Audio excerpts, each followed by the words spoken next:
We are gonna have some tough discussions on this one. Not tough discussions, I guess, but we have something we got to get to eventually. But it's depressing stuff, and it's something we don't want to start with. So we're gonna start with the good news of the week because hey, there's some out there. First and foremost, shout out to the WNBA. They have officially reached 99% COVID vaccination rates on every single team in the league. It's a 12-team league, but all 12 teams have 99% vaccination rate. And as what's the word I'm looking for there? As such, we'll go with they have zero COVID cases across the entire league, which is incredible. Since the start of their season, which is great. Since the start of the season too, yeah. That's amazing to see that sort of success, That's Cheers sort to of, them. Yes, Good job. absolutely. Have a little toast to the WNBA. Yeah, that's great. No other league has been able to do that, so I understand they're a little bit smaller than the 30-team leagues and the other ones, but like that's impressive nonetheless. You've got everyone vaccinated basically. Yeah, the likelihood of them still getting it is the same as any other player, right? Like they go through the same process. Yeah, there's no teams on like other leagues that have 99% vaccination rates too. So like just the fact that they were able to get out there and do that. The NFL is like kind of going through an issue right now with that, right? Like there's a lot of Beasley being very vocal that he's not going to be vaccinated, and a lot of Southern white folks that play in the NFL that you're not surprised that they think you're gonna get autism from vaccinations and stupid things like that. It's not surprising. The NFL is not a good league, not great people in that league. But hey, what are you going to do? Shout out to the WNBA being the trendsetter, I guess we'll call it, for the rest of the sports leagues. That's awesome. Yeah, I hope that you can blazing a trail for hopefully the rest of these leagues to step up and do what they're doing. Because not only are they like really most vaccinated throughout each team, but they've also had the least case like that. Getting both of those, it's great. Having the ability to say both great. Is nobody else can say that right now. So great system. Good for them. Sticking with COVID and vaccinations, we're from the Toronto area, not Toronto. I never claimed to be I never claimed to be from Toronto, but I do support a lot of things from Toronto. And yesterday in Toronto, we had our mass vaccination site at the Scotiabank Arena, which is really cool, by the way. I really wish I didn't have my second shot already, or I would have gone, because that was unreal. Just like getting to go in the building, and like I've seen videos of people going there. I'm like, that's so freaking cool. You just like I would have go on to the arena for like a ticket to something, like so the thing there too is you could win tickets, as if like I think it was the 1,000th person through the door won tickets to the to a Leaf or Raptors game of their choice. I'm like, that's fucking cool. But obviously there was a lot of hype. There was a lot of hype around this event, and everyone kind of jumped on board, and they made it a big deal, and they ended up getting 26,771 vaccinations done on that day, which is a world record for single site vaccinations in a day. So shout out to us for doing something right. Another toast, I guess. Yeah. Cheers to you guys. We appreciate it. I know it's a bit of a PR ploy for Doug Ford a bit, because now you can be like, hey, look at us. We did this in one day. World record for most shots at medicine is a weird one to have, It's a catch-22 here. I mean, yeah, it's great, but we know what the real purpose was. Hey, we can say we have a world record though. That's cool. I'm really happy about that one. And we're getting there. We're slowly getting a little bit closer to where we need to be. Most of the percentage numbers are done for where we should be by stage 3 or 4 or whatever it is. But so we're doing all right. Sorry, I know we'll never talk about this, but Switzerland just beat France in penalty kicks, and that is like, geez, you know what? Maybe we'll talk about it after we do the NHL. We'll just here's the door opening just right in this moment. We'll talk about it because we do have some serious shit to get through in the NHL. Can you feel that I'm delaying it? Can you? Feel it's something nobody really. I'd love to say nobody wants to talk about it, because that's very evident with the Chicago Blackhawks. Even their own team doesn't want to talk about it. I should pull up the full story before I actually start talking about it. I didn't do that yet, but essentially there was a story that went out about the Chicago Blackhawks in 2010, and their athletic trainer? I believe it is. I believe it was their athletic trainer. I'll keep looking. But he sexually assaulted multiple members of the team. I believe it was. I think it was 2, maybe 3. I'm not very caught up, because this is a very hard story to follow because new stuff is coming out every day. And obviously Brandon and I don't have very strong sources when it comes to stuff like this.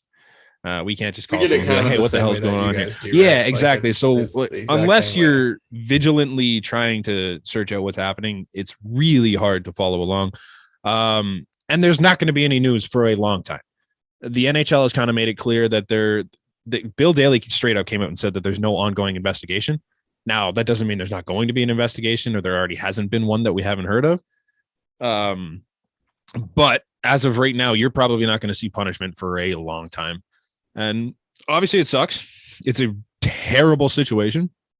One that the NHL should be trying to be rid of very quickly, given their stance on a lot of issues and just kind of the vibe around the NHL as a league. It's not very good. Obviously there was the Jake Virtanen stuff that happened this year.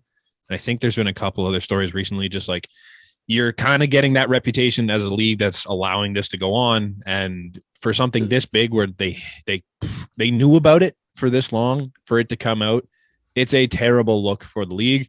It might be bad to say as well, but you kind of like, you're going to open a door to something that you may not know where it leads to, right? Like that's another thing. You have to do your part. There's not a doubt in my mind that this probably isn't the only thing going on. Right. And that's kind of what the scary part is, right? And the NHL definitely needs to do their part and deal with it. Absolutely. The way that they see as necessary. But you're right. Like there is definitely some caution going forward because they know, this could be. Yep. This is good. This might be opening a can of worms here because we've seen it happen many, many times, in sports, in everything, life and outside of in sports everything, life. right? Absolutely right. Yeah. The Me Too movement's a good example of it, where the first story hit and you're like, wow, that's so shocking. And then all of a sudden it's just like this person. You may see a similar situation here. Hopefully not. Hopefully we were way wrong and this is just a one-off and they handle it correctly. The big thing here is them being able to handle this correctly. And there needs to be some sort of major punishment for this. I don't think there's lots of guys in that organization that should no longer have a job once this thing's all sorted out. That's not my job to figure out, though. And Gary Bettman's got a lot of work to do, and I really hope he doesn't drop the ball on this, but I don't have high hopes. Yeah, it's kind of a weird situation right now, right? Like that's all I can't really say much more about. There's not much we can say on it. I would not want to be in his shoes because that, you're forced to make a decision without any real structure or guideline to how to make that decision, right? Because this isn't. You're setting the precedent as to what happens from here on out, essentially. Yeah. And I think there needs to be some sort of swift punishment for it, but maybe he's thinking another route and maybe he's wrong. Who knows? But it's going to be. You have to look into it, right? Like you'd have to do your homework on it to see what's what. Very early in the process, so we can't really clearly say like, oh, this is going to happen and this is what's happening, and we have nothing. We have literally nothing on the situation. We know something happened. We kind of have the idea of what the players have made it evident that they knew. The organization knew. A bunch of people knew about it. So that's the information we have. What happens when they investigate it? Who knows? We'll see. I guess we'll just kind of continuously talk about that until it's all done, because right now it's just you and I throwing in opinions, and realistically, we're not important enough. So, that's that. On to the other news in hockey, which is insane because this should be the only news in hockey. But the Stanley Cup Finals starts tonight. And one more toast. Thank you to the Tampa Bay Lightning for not making this the worst finals of all time. Appreciate it. Brant, what team are you rooting for here? It's a real tough one. I was tossing and turning all night trying to figure out what team I'd be rooting for in the Stanley Cup Finals, because it sucks. The Tampa Bay Lightning are $3 billion over the cap, give or take. And the Montreal Canadiens, that scrappy team with that godlike creature in net. It's really hard for me to determine how many games I want the Lightning to win before the Canadiens win any. So go Lightning. I'm just so happy it's not the Islanders, man. Oh my God. No fan base in hockey deserved to make it there less than the New York Islanders.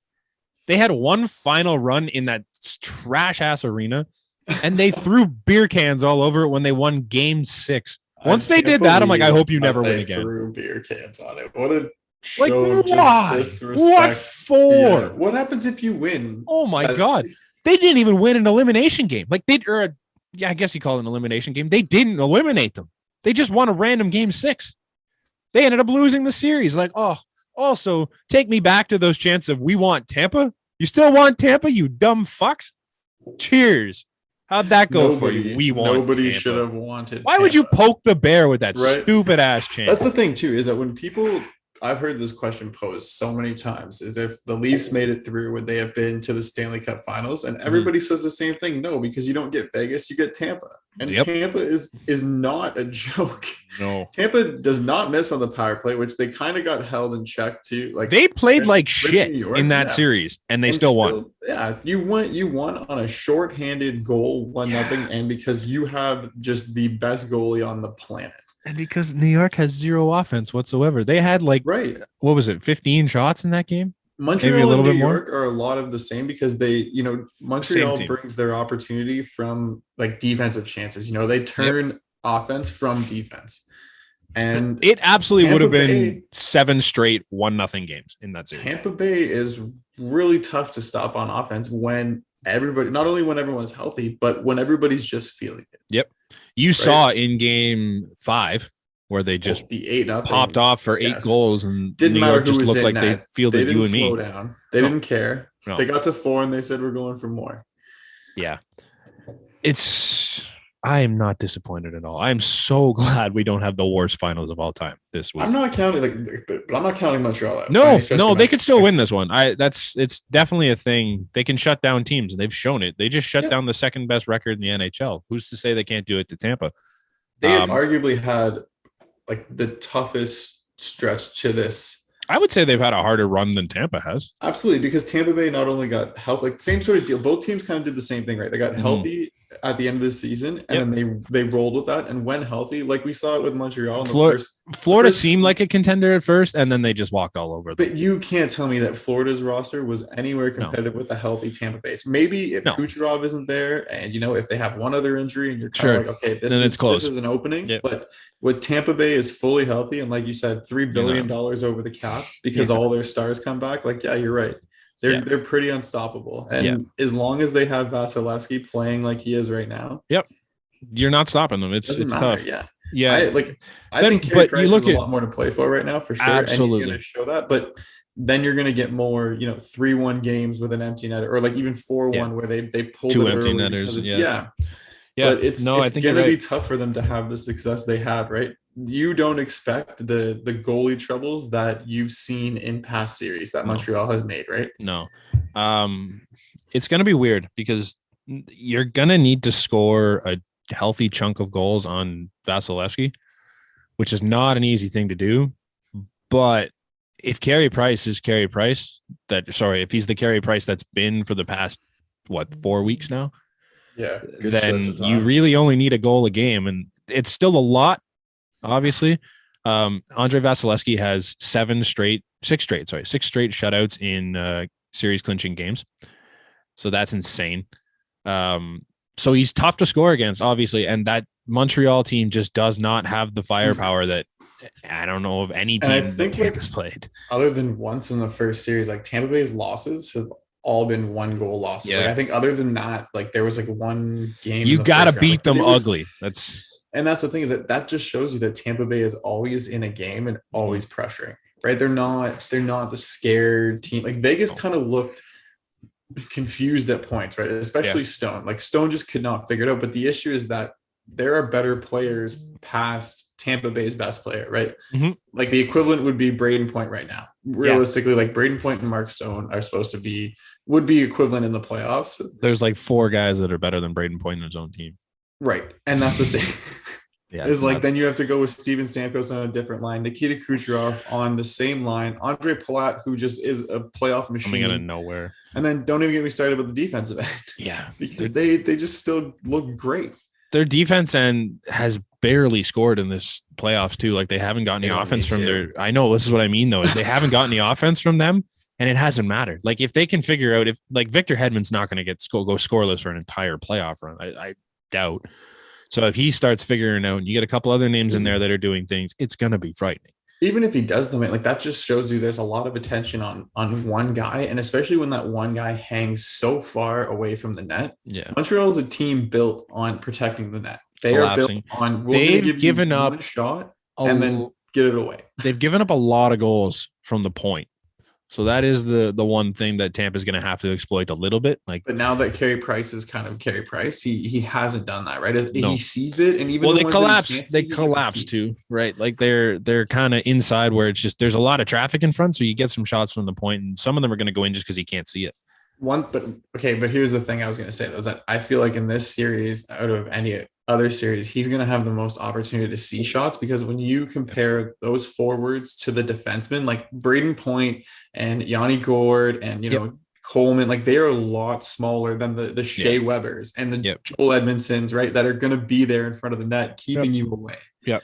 So that is the one thing that absolutely, like, Carey Price could have a better opportunity to see things. Sure. Now, don't get me wrong, like those Tampa Bay, they're still going to be gritty out down in front. Small guys are incredible, right? Braden Point just does not. They're small, but they're strong as shit. Yeah. It's wild. Yeah, it was just game 7. Then he broke the streak. Like he didn't score in that one, and that was it. Like that record-setting streak of games with a goal. But how great is that now? Like that kid blows my mind. When you do things now, it's that much more incredible. You know, that kid is the anti-Mitch Marner. Just like does not show up in the regular season, just like a little bit above average in the regular season, but then playoff time, like he's the best player in each playoffs for like the past 2 seasons. It's just insane what he's able to do come playoff time, and good for him. I guess they're stepping it up. I don't want to see Tampa win the cup, but like I really don't want to see Montreal win the cup. I think I want to see a between I don't like one. From the start of things. I didn't want to see it. This kind of, to me, puts them in their dynasty conversation now. Finally, like even going back to when they lost to Chicago in the final, like they still have a lot of those guys present for this team. And then they did make some changes and brought up a lot of their players from within. Yeah, but and they're now just performing. Like they could go 3. Man, are you telling me next year, even after that, they wouldn't find a way? They've proven that they can every single year. So who knows? I don't know what the deals are in Tampa, but somehow they offer their players less money and make it sound that much better. So there was this link that went around Twitter that was just like you go in there and you answer all these little this team or that team thing, and it comes out with your favorite team list. If you look at the bottom of my list, it was New York. New York Islanders were dead last, naturally. Montreal was second last. Tampa and Vegas, 28 and 27, and then the Blues were mixed in the middle there. So four of my bottom 5 teams were in that 4. Yeah. So you hated this playoffs. I hated this playoffs. So that's like coming into it. I didn't want to see Tampa win again, but now we're sitting here and I'm like, I don't want to see Montreal win. I'll never hear the end of that. I don't really communicate with Tampa fans because we just don't have any crossover for the most part. I kind of want Montreal to win because we have a trip planned there in July time. So you know what? If they win and everything's kind of back open, like getting rowdy in the city that won the cup just for fun. Man, I don't want to hear it. I don't want to hear it from Montreal fans. Like, there's so many people, and they're like, Canada's team, you should be cheering for Montreal. No, I'm sorry. Like some of you for Montreal. Hey, if that's your decision, because I respect what they've done. I respect the hell out of what they've done. And Carey Price being Carey Price, you're always going to get my nod. I'm rooting for Carey Price. I'm not cheering for Montreal, the team. I cannot. I can't. I don't have it in me. Some players, you like Nick Suzuki. You like the what he. I do like Nick Suzuki. He's a good kid. Joel Edmondson. Really like Tyler Toffoli. He's a great guy. Joel Edmondson, I love what he said. Nope. You know what? If the refs won't take care of it, we will. Love that. I don't like Joel Edmondson one bit. Shea Weber? I don't like Ben. You know what? I respect Shea Weber. I don't like playing against him, but I respect the hell out of him. Oh, you play against Shea Weber? I do all the time. He just kicks my ass. He's got a nicer beard too. Actually, his beard sucks this year. Started off very with his crazy eyes. I don't like Jeff Petrie. I don't like him. I think he's overrated. No. I can't do it, man. If you're a Toronto Maple Leafs fan and you're cheering for the Canadians, I don't get it. I don't really see where your point is, where you're coming from. But hey, it's your decision. Do you? Yeah. What is your prediction for this series? I say Tampa in 6. I've counted out Montreal way too many times. I feel like I have to say Montreal in something just because I've been wrong on Montreal every single series. What did I say for Montreal Vegas? I might have said Montreal in 7. Oh, you agreed with. I think I jokingly said Montreal in 4, and that was closer than our pick. Because I said Vegas in 4, and then you said Montreal in 4. And then we didn't really make a pick, though. It wasn't. I don't remember it being that serious. It wasn't that serious. I think you need to make a serious. If you're going to say Montreal, you need to take Montreal. Like, I almost have to take Montreal because if I don't, they're going to win it. I've just kind of come to just acceptance with that like if I just keep picking against Montreal, they're going to win. So they're going to win either way. But Tampa in 7, I guess. I don't know. Montreal's going to win it in 6, but Tampa in 7. Tampa in 6. It's already written. I'm not okay with this. I'm just Montreal so happy that I can watch some of these games because it's not New York. Montreal is going to win this game tonight. Okay. Yeah, that's going to be an absolute disaster when they win game 1 and everyone freaks out. Just for fun, just for good luck. Yep. No, you're right. I agree with you 100%. And then they're going to steal one back at home, and it's going to be 2-1. Yep. And then it'll be 2-2, and then it'll go Tampa. Okay. Because you know what? That could very well be possible. I do not doubt it. One thing that I have not seen yet is the Vasilevsky meltdown, which it's bound to happen eventually, you'd think. But same with Carey Price. Yeah, but they have different styles. That's the thing is Carey Price he doesn't have like an immediate stop and a fall from grace for me. He's got he's fallen with style a bit. Okay. So, maybe if they start to get shelled, maybe if they lose game 1 and game 2, you start to see a little more of a decline. But with Vasilevsky, it's almost just like one game he comes in and did you leave it back at home? Where is it? Is it in the bag? Yeah, it's possible. It's possible. It could happen. You'll have a game or two like that, maybe. Just maybe. You don't want to see that. Well, you know what? We'll bring it up. You mentioned, was it Switzerland? They won. Cool. That wasn't my favorite story of the thing so far. No. I actually do want to talk about Euro because growing up in Bradford, it's a very Portuguese-centric place. And a lot of Portuguese people, very, very big soccer fans. Huge, if you will. There's flags everywhere around here. There are people put them on the hood of their car, like that thing where it just wraps around. Looks cool. I mean, I got to give it to them. It's a cool look. And it's great that they have so much pride. However, when they win games, the main strip of Bradford, and I'm assuming most of you don't know Bradford, but it's just one main strip that has everything on it, and you have to drive through it to get anywhere. It shuts down if Portugal wins games, any games, round robin, elimination games are the worst because everyone shows up. But round robin games, elimination games, when they won the finals, it was a disaster. So, as such, I am not a big fan of when Portugal wins. So wasn't it last year? They won it the last tournament that happened, yeah. So, as such, I'm not a big fan of watching Portugal win in the Euro or the World Cup or anything that they play because it's super annoying for me. I get it. It's you're proud, whatever. I think it's stupid, but yesterday, Portugal lost in the first round of elimination games. I have never been happier. Sorry if you're Portuguese. I don't mean to offend you by any means, but it's just so much better when they lose. They took a tough, was it 2-1 loss? 2-0 loss, wasn't it? I thought it was just 1-0. 1-0? I thought it was 2-0. I thought it was just 1-0 to Belgium. It was Belgium. Yep. Portugal. But it was 1-0. You're right. Yeah. That sucks. I feel a little bit. You shouldn't be losing 1-0 to Belgium as Portugal. I mean, especially for having the best scorer in the team. Yeah, dude, you can't be that good and be that bad at the same time.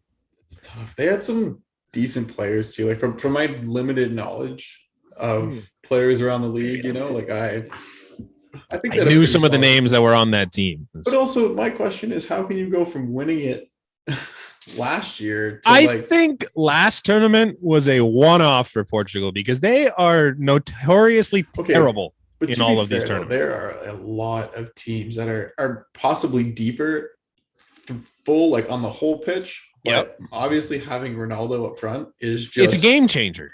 Look at how many goals he scored for you. Take him away. Where's Portugal? No. He was hurt last time, I think. So that's maybe he's the problem. Right. That's it. He needs, in order for them to win, You need him to retire so that you he's 36. Can't even call it a curse because they won. I think he's 36 or like 35. Yeah, I don't know how old you retire in soccer. He could be 40. You don't really retire. You just go to the MLS and die. I think that's what everybody else did. No, here's what you do. You go to the MLS and then you go back to your original team. Yeah. That's what Beckham did, right? And Beckham went to the MLS. He started Ibrahimovic, I think. Ibrahimovic won. Yep. Wayne Rooney. Wayne Rooney did it. Yep. And I think in like Atlanta or something. They went to people went to random teams too. I remember when Jermaine Defoe came here and it was a bloody big deal. And that was like the commercial that went around for so long. I did not know who Jermaine Defoe was. I remember when they made all those big signings. TFC made the Altidore, Bradley, and Jermaine Defoe. And then what's his name? The little guy, Javanko. Yeah, it was crazy. That was fun. It was cool. I don't like soccer all that much, but it was fun.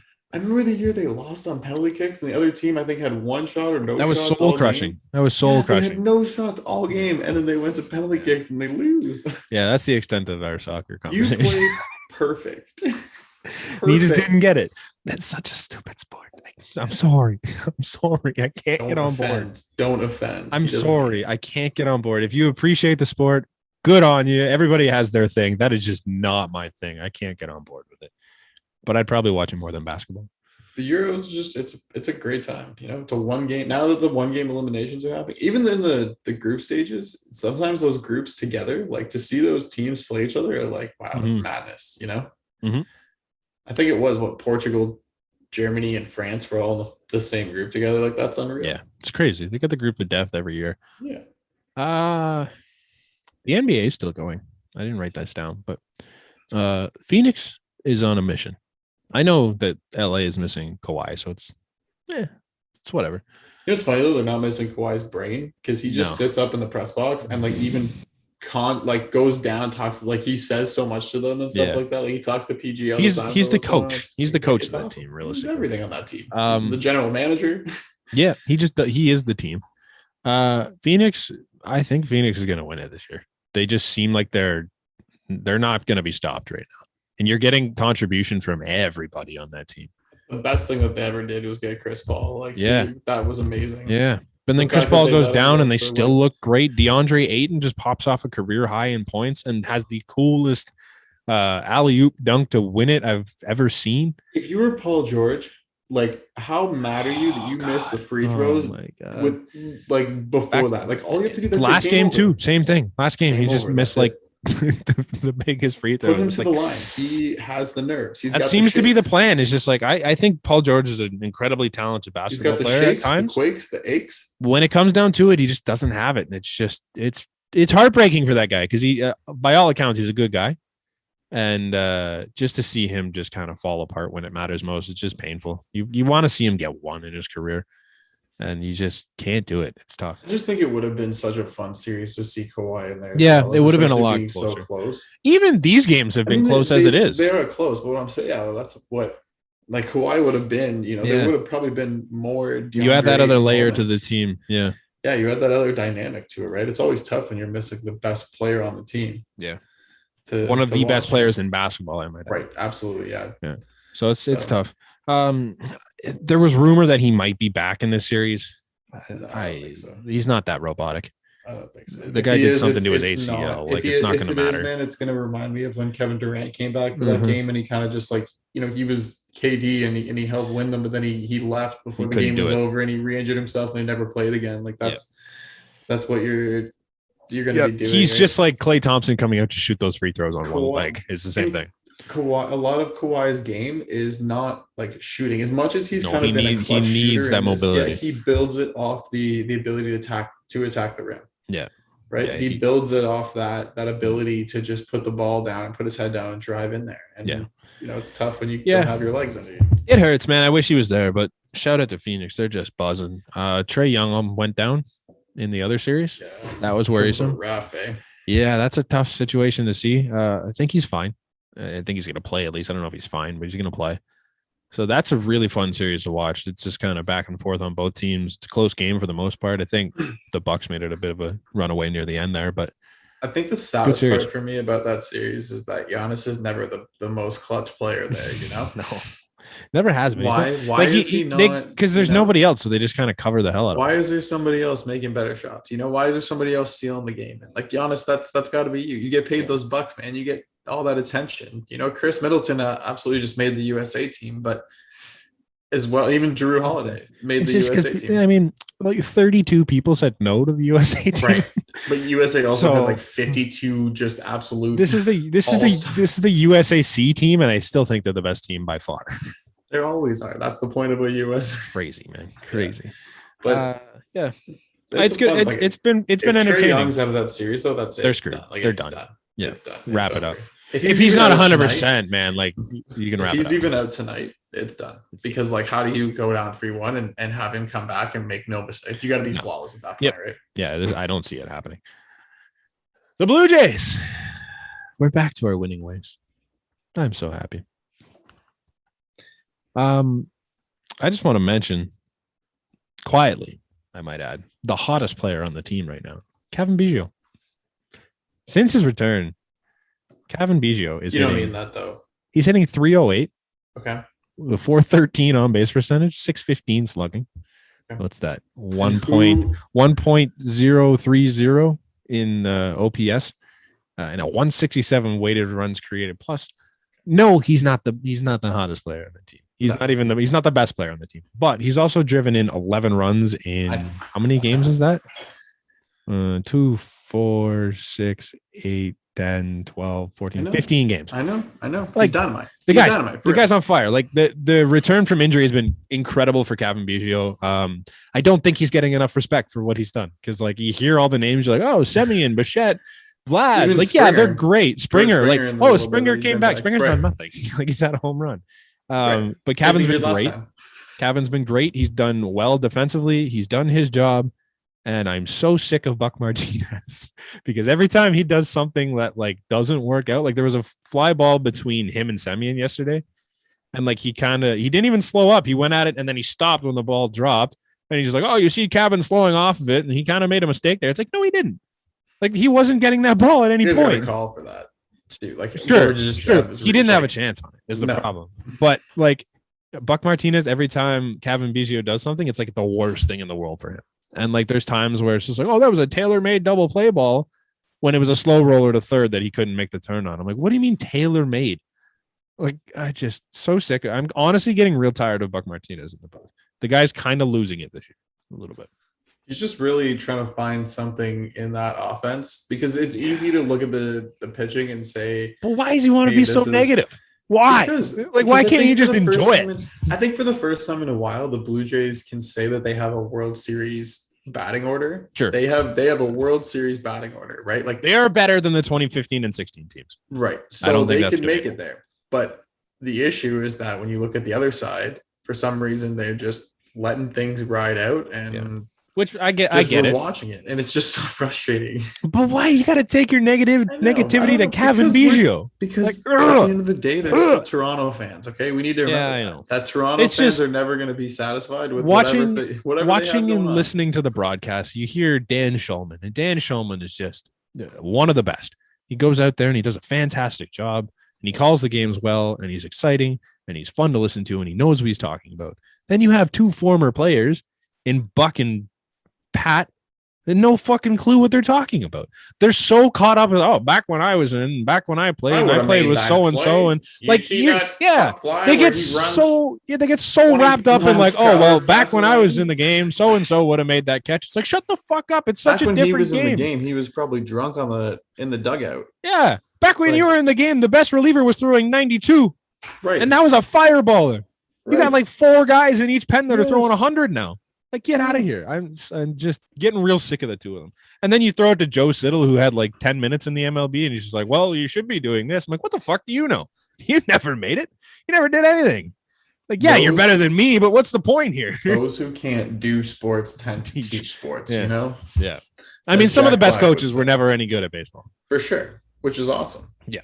Joe Madden was never good at baseball. If you can think about it, man, that's amazing. That's a talent in itself. But maybe that's their thought process. Is like, I wasn't a good ball player, but I was a smart ball player. But don't go and then say, well, that play is easily made. Like, no, it's not. You know, he didn't make it for a reason. They're professionals. I'm expecting if they can make that play, they're going to make that play. See, there's a difference. There's bad baseball players that never end up being good baseball minds because they don't have the ability to adapt into what the game currently is. You see guys like Francona and Madden, and I'm trying to think of who's in that mix of guys that are just unbelievable. Don Mattingly, but he was a good ball player. Mm-hmm. Like there's guys like that just know how to adapt and come to where the game is today. Whereas you have a guy like Aaron Boone, not a good manager. I don't think Aaron Boone's the right guy for the job. The players might like him because he's a dickhead and he stands up for them all the time. But he's not a good manager because he doesn't have the ability to adapt and go with what's going on in the game in front of him. There's guys that know what they're talking about that can't do it. But Buck Martinez isn't one of those guys. It's just frustrating. Pain in the ass. That's why he wasn't a good manager either. So he's in commentary now. Yeah, exactly. You got fired as a manager for a reason, dude. Just being commentary, like, quit pretending like, it's just, I would like to see someone else paired with Dan once. I think even Hazel going in there would be fun. You think anybody, even just Dan, just have Dan run it himself. Yeah. He's fun enough. Have somebody check in on him every inning. Just give him something to chat with. A rotating inning thing. Yeah. Someone sits down for an inning and then next person. Just chat with someone. Just bring in interviews, like just for fun. And bring in a fan. Dan and fan for the rest of the year. I'm so down for Dan that. And the fan, which you could also have on the Fan 590. Dan and the fan on the fan. Exactly. Thank you. Like that'd be great. I think so. Just give me Dan all the time. Stop giving it to Pat and Buck. Just Dan. I don't want to hear anybody else on the thing. Even what's Hugh Burrell up to? I know that he just Hugh Burrell just quit. Actually, I know from the Fan 590. I don't know where he's going. He went to be the something coordinator of Golftown, actually, of all of Golftown, I believe. So, yeah, he got himself a nice gig there. Upwards and onwards. Yeah. So absolutely. Yeah, that's tough. Hugh Burrell's amazing.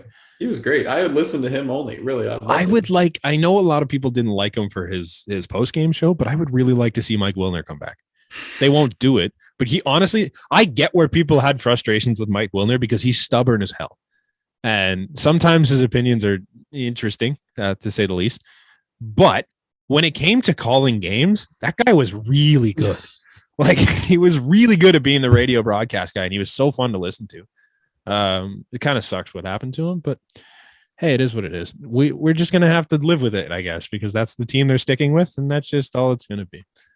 Anyways, back to your regular schedule programming where we talk about the best player in the major leagues. And we quit pretending like there's a guy in the Angels that's actually that much better than Vladimir Guerrero because it's a joke. Can I just say, though, it is kind of frustrating that the MVP isn't just league wide, because it's not like the AL doesn't play the NL and the NL doesn't play the AL, right? Like it's frustrating that we can't have this conversation about like Fernando Tatis and Vladimir Guerrero Jr. or Jacob deGrom and Vladimir Guerrero Jr., right? Like this is, you can't have those conversations, even still with the Cy Young. Like, I honestly feel. I mean, it's MVP, still Jacob deGrom's award. Absolutely, but the MVP should still be just best player throughout the league. It's not like in the NHL or the NBA they have one for defense. Like, I don't disagree with you in the slightest. Yeah, like you have Jacob deGrom is kind of changing my mind. It's not the MVP. Jacob deGrom is kind of changing my mind a little bit on that because, like, I used to be hardcore, like, pitchers don't deserve it.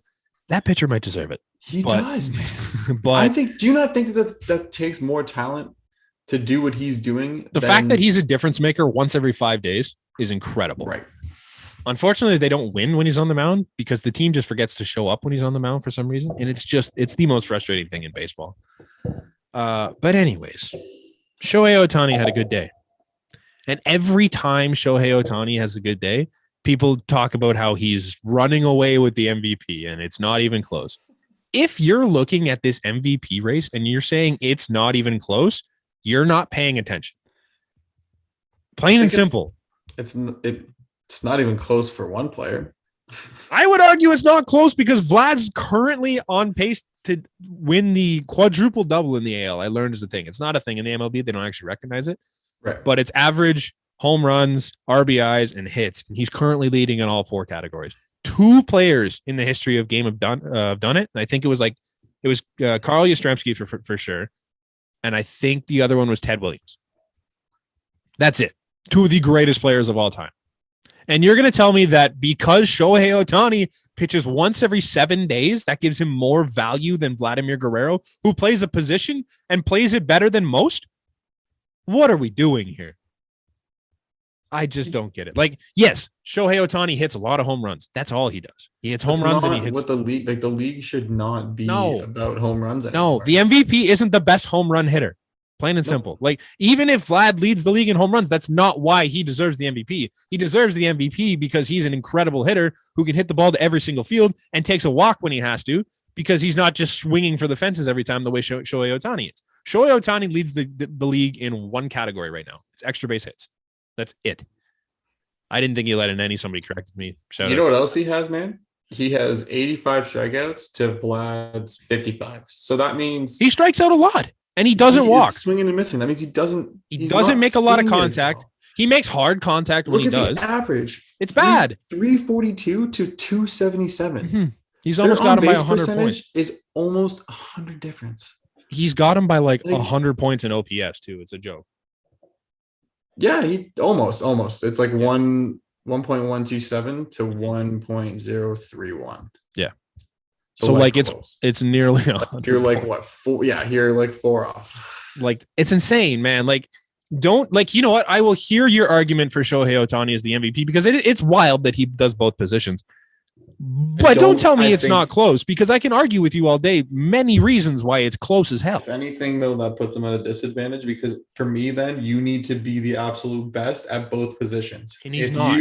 If you are going to tell me that your position is I want to be a hitter and I'm going to bat, but then I'm also going to pitch whenever I can instead of going and play a field position. Yep. Cool by me. However, no, go for it, dude. However, you have to be elite at both if you want to win the MVP. You need to be the best then. If you told me Shohei Ohtani was a reliever and he was a closer, but he also could hit, I think that's a perfect role for Shohei Ohtani. Be the best closer then. Absolutely. Yes. He could do that. He's got a dynamite arm. He throws 101. But the fact that he can only pitch once every 7 days, I think hurts the team more than it helps it. It throws you into a funk. You have to carry an extra starter. What are you going to do? But what happens when you also get regular starters who want a 1 to 5 rotation the same way like every other, like most teams have? There's lots of guys that don't like pitching with that extra day's rest. So what do you do for those guys? What if Dylan Bundy throws like shit because he has that extra day's rest? Like, I don't think the pitching is what everybody thinks it is. Like, yeah, he has a lot of strikeouts and his ERA is actually really good. He's got some stuff. I'm not saying he's like, but he doesn't pitch. Like, you can't tell me he pitches like a regular starting pitcher. He's not a normal starting pitcher. He's a spot starter that does an incredible job when he comes in. So you're telling me that Shohei Ohtani is like the absolute best pitcher by far in that, right? Plain and simple, he's not. He's not even, I wouldn't put him top 15 in pitchers this season. It'd be tough to put him top 20 because he just doesn't pitch. I'd probably put Robbie Ray above. Robbie Ray's been better than Shohei Ohtani, arguably, because he actually pitches. And Robbie Ray missed a month. I could probably make the argument for Lance Lynn. Lance Lynn is definitely better than Shohei Ohtani. Carlos Rodon has been better than Shohei Ohtani. John Means has been better than Shohei Ohtani. DeGrom's been obviously better than Shohei Ohtani. Like, Shane Bieber. Shane Bieber again. Garrett Cole when he's got sticky stuff in his hands. Trevor Bauer. Clayton Kershaw. Zach Greinke has 8 wins. Buehler. So Zach Greinke, like, there's guys that are pitching better than a lot of guys that are currently producing more as a pitcher than Shohei Ohtani. So I don't know how you look at that and tell me that his start every 7 days gives him that much more value over Vlad, despite the fact that Vlad actually plays defense and Shohei plays 3 games in the outfield. He's not even top 20 for ERA. He's not even ranked for ERA. He's not even ranked because he hasn't thrown enough. He's not ranked in any category right now. Just strikeouts. That's it. He hasn't thrown enough innings. He hasn't thrown enough innings to qualify as a league leader in any pitching category. Not league. Okay, but what is his current ERA? I think it puts him. Last time I checked, it was 18th, 25th, 28th. I don't know, somewhere in that range. But let's see here. I gotta look it up. But he's as a hitter, He's really not that. He's not doing anything special other than hitting a lot of really hard balls. That's it. It only shows hitting stats. It's funny. They don't know. I love it how it's a pain in the ass to try and get Shohei Ohtani. I have no idea what to do with him because they're like, well, he's got a 2.58 ERA. Do you have the leaders in front of you? By chance? Is it what? 2.58. 2.58. Okay, hang on. Give me 4 seconds. Okay. Oh, maybe longer than 4. Apparently, this takes a while. Oh, let's see if I can pull it up here. I got it right here. Okay, an AL, an ERA. Yep.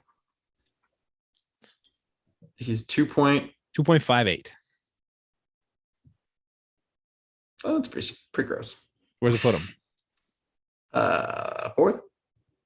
Okay. Tyler Glasnow is a 2.66. Garrett Cole is a 2.66. Okay, but how many starts? Not many. He doesn't qualify. This is what I mean. MLB wide, he's not very. How many starts does he have, though, is my question. He has, I can pull it up here. He has 11.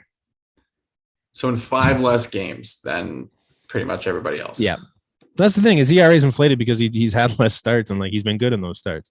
Right. So, well, like Rodon's had 13. You want to go Lynn's had league 14. wide. He's currently 17th. Kyle Gibson, hey, what a real shock for Texas. Just 2.0 ERA. Let's just lead the league. Yeah, I don't know. I don't tell you, man. I don't understand buy it as much, I guess. I find a harder time buying it, let's say. I just don't see where the defense is, like, other than the fact that he does both. Like, yeah, that's really cool. I get it. But he doesn't do both well enough for me to just like the fact that he pitches every 7 days is just, it's not impressive to me. Like, it's impressive that he can do it, but it doesn't add that much value to me because he's just a spot starter. He comes in every now and then and he pitches a really good game because he can. They spot him against really bad teams. Also, the argument for me is MVP, though. That's the thing. It's like most valuable player to your team. And can you honestly tell me once? Like, I know that the Jays can hit, but Vlad is a huge part in that.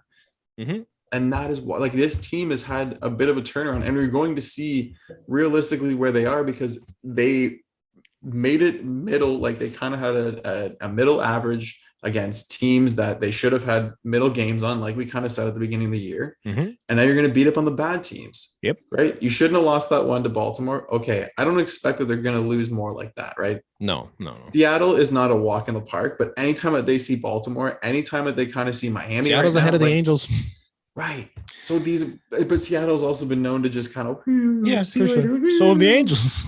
Right. Like, it's just, you have games that you should be winning. Like, there's going to be series that you are going to be winning, and then there are going to be series that you should be sweeping. Right. Anything with Baltimore is a sweep. Yep. That you can't lose those games because the other teams that you play within your division are that much tougher. Yeah. So Toronto's got a plus 65 run differential. I don't know. Man, that's nuts. They are better than their average states, but because they have the hardest division in baseball, because you know what? Okay, Baltimore sucks, but you could make a case for all of those teams up there. And Toronto, and that's the worst part about it. They are 7th overall in the entire league in run differential right now. And 4th in their fucking division. Like, and 3rd. We moved up to 3rd now. Right, 3rd, sorry. But probably 4th, because you know what? That's just what the Yankees do. Yeah. Crazy, man. I don't understand how you can look at this under 500 team that is struggling mightily without the best player in baseball and tell me that Shohei Ohtani is the most valuable player in baseball because, oh yeah, he can pitch too and he's fast. That's the other thing. Is like, oh, he steals bases. Lots of guys steal bases. Marcus Semien steals bases. That doesn't make him an MVP. What do they do for their team? What is the overall success for me? He hits a lot of home runs. That's really cool in today's day and age. That's great. The overall success plays into it as well. I'm sorry. Like that. Absolutely. There's a reason Mike Trout doesn't have 11 MVP awards. It's because his team's not good. It's just, I don't get it, man. It doesn't make a lot of sense to me. 65. Fucking Houston's got a plus 142 right now. Oh, I know. Houston's gross. They're unreal. It's absolutely insane. I hate What is it? The Dodgers have a 103 and they don't even lead their division. Dude, that division is insane. Shout out to the Giants. That's nuts. I don't know where that's coming from. Buster Posey. What do you mean where it's coming from? That's one guy. Him and Kevin Gosman are like the two guys that you're like, oh yeah, they're good. Brandon Crawford is having a stellar season. Mikey Yastrzemski sucks. Mikey Yastrzemski should have been the best player on that team. Figured out how to hit. Yeah, and hit. He leads the team. I don't get it. Runs. I don't get it. It makes no sense. I hope they win it all. But I hope they win it all. They don't deserve it, but I hope they win it all. Listen to these averages, okay? 252, Brandon Crawford. 326, Buster Posey. 253, Brandon Belt. 227, Mike Yastrzemski. Is Yastrzemski? Yeah, that's Yastrzemski, yeah. Evan Longoria, 280. Is Buster Posey an MVP candidate again? Buster Posey is an MVP. Could you imagine that guy? Like he wins every award known to man in his first 3 years, and then just nothing for 4 or 5. Yeah, a guy like, he just comes back with Steven Duggar, who's 326. Like absurd. Steven who? The who? Oh my god! The guy who can run really fast around the bases and get in. Like they just hit and they pitch. They pitch so well, and I don't get why. How do they pitch so well? They don't have anybody. They got Johnny Cueto. Evan Gosman's been great. Johnny Cueto came out of nowhere and was good again. Hey, that team defies logic. It doesn't make sense. My point being, in all of this, Vladimir Guerrero won the Player of the Week this week. Perfect. I just wanted to bring that up. That was where I wanted to go with that. I went off on a bit of a tangent, but hey, shout out to Vladdy. Whether he wins the MVP award rightfully or not, if he doesn't, it's a sham. It is a shame. This league is fixed. If he doesn't, it's a shame. If he doesn't, then the NBA, the MLB is focused on fuck it. The NBA business. Too. The NBA too. They're all just focused the NHL, on business. All of them. If Vlad doesn't win, all the leagues are rigged. It's not a sports, it's a business. That's it. It's not a sports league, it's a fucking business. And I will stand by that if Shohei Ohtani wins the fucking MVP away from Vlad because Vlad deserves it. Yep. End of discussion. And if you say it's not close, go jump in traffic. Go play in traffic. Go move to LA. I don't want to hear your comments down here. You're not wanted to the West Coast. You take the West Coast, we'll take the East. Wanted okay, you're not even wanted in this division, like in this. Like, why are you the only LA team that's over on this side? There were 2 guys from Sportsnet that tweeted that out last night. Ben Ennis was the first, and he was just like, "Why were they not accepted in their own like NL? There's San Diego. Who hurt you? Who hurt you? Can we count all the LA teams and tell me where they are? Like 13, I think. Okay, and they're all but one. Am I not mistaken? Yeah. Like all the California teams are all in the NL except for the Los Angeles Angels, who decided we're going to come over to the AL. Yeah, I don't get it. And suck. Oh, Oakland. Oakland's in California. Oakland, okay. Yeah, that's it. Why? They don't. Why? They're not really. Why here? Why there? Put them in the same division. Let's have that's a division right there. I don't understand why we have to travel there. It doesn't make sense. Anyways, dude, that's a division in itself right there. You put those just the California division. The California division. Why not? Why are we? Because they don't want to make it that easy for the Dodgers and Padres. Apparently it's not when you play the Giants. Okay, so I guess I forgot they were there. The best team in the majors. The best team in the majors would be there. So crazy. Oakland and LA Angels. So Angels would just never win. Nope. They'd be the Arizona. And they definitely would never win a game. It's crazy. That'd be so much fun. It's crazy. Vlad for MVP. If you're not on board, get lost. That'll be the tag of this video. Vlad for MVP. Vlad Even though we didn't really talk about it, and it was the hook at the end. Yep. We touched it the whole way. Make you listen the whole way. Vlad for MVP. They'll be like, why are they talking about Vlad? Thank you for listening. If you've made it this far, thank you for listening. I think that's it from us.